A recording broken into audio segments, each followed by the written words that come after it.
way! It's crazy to think that I'm almost pushing Unk status. Hello, I'm Taiga Flosion. I remember it, so you don't have to. At 23 years old, I've been on the internet a long time. I've watched websites die, creators fall, rise, fall, and rise again. I remember getting my own personal access to the internet for the first time around 2009 or 2010. I was watching so much bullshit on that thing. ASDF movie, the Laser Collection, YouTube poops, Newgrounds, normal boots, the whole shebang. Now 15 years later, here I am, still watching a bunch of bullshit. Man, what am I doing with my life? Anyways, a good portion of that early period when cable wasn't running my favorite bangers, when I wasn't playing my beloveds on PC or on my 360, I was watching YouTube.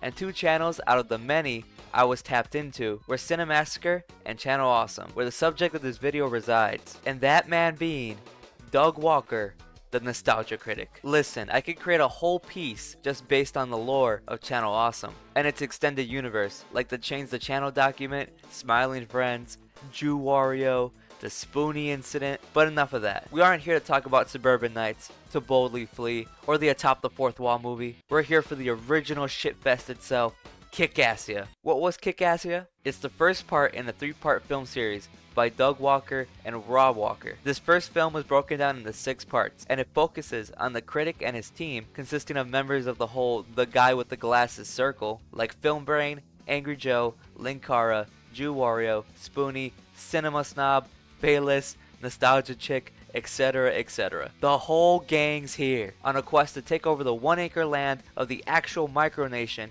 and tourist attraction of Molossia and turn it into Kickassia. I think my boy Corey does a way better job describing this absolute masterpiece. Nostalgia Critic admits his 404 comes and he takes this guy's land by force. There is a man somewhere in Nevada. Listen, there is a man somewhere in Nevada who owns land called Molossia. And Nostalgia Critic wants to take it over and call it Kickassia. Yeah. So he gets his fucking autistic gang together and they go to Molossia. But they can't beat him because he has an AK-47.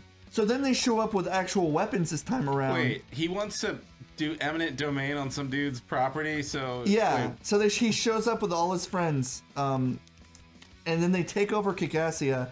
And he's dressed up as M. Bison the whole time, making M. Bison references.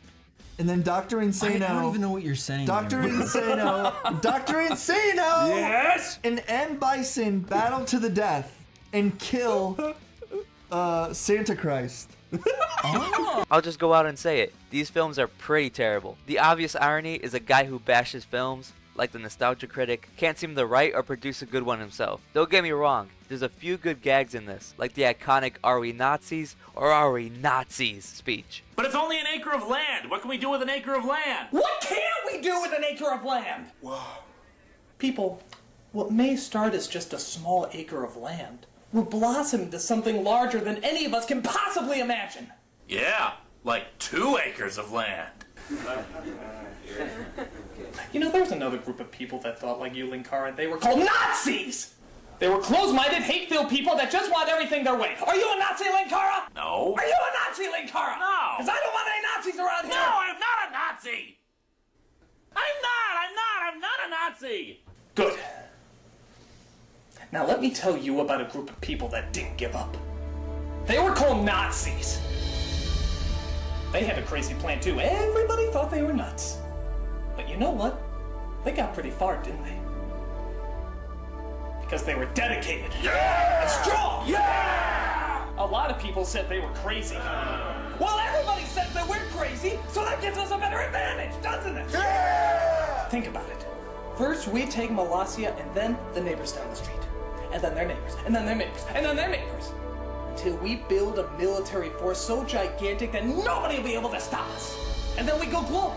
First, we start with Texas, then Canada, then France, and then whatever other nation stands in our way. And then... Pudding? The world! Yeah! And don't you let anyone tell you that you can't do it. So what are you people? A Nazi? Or Nazi? Yeah! But this film is 1.5 hours long, and the biggest laugh I got was over the appearance of Santa Christ, and that's past the 1 hour mark. The production of not just this film, but the entire series is a very notorious and well documented mess. To begin, Doug himself estimates around 20% of the dialogue is improvised. Lord Cat twisted both his ankles, Cinema Snob sliced his finger on the insignia of Critic's M. Bison hat, Rob Walker gashed his knee while filming the charge scene in part 2. Also on that note, Rob and Doug didn't speak to each other for an entire week over the creative decision to have music playing in a scene that occurs later in the film where Film Brain captures Cinema Snob because Doug didn't feel it was necessary. This movie gets torn to shreds online like Doug's review of The Wall, so I'm saying things that have been said 1,000 times over. So I'll end it with this. The Nostalgia Critic has a special place in my heart. He literally lives in Lombard County, a suburb of my home of Chicago. I've been to C2E2 a few times already and always end up going on the days he doesn't. So it's been a goal of mine to finally link up with the man, the myth, the legend himself, the Nostalgia Critic. Write a Nostalgia Critic episode Where he reviews what? where he reviews. The boy in the striped pajamas. Yeah, there you go. Yeah. And in the midst of one of the darkest periods in human history, for the film is not without its flaws. Oh, here we go. The biggest problem is it's incredibly manipulative.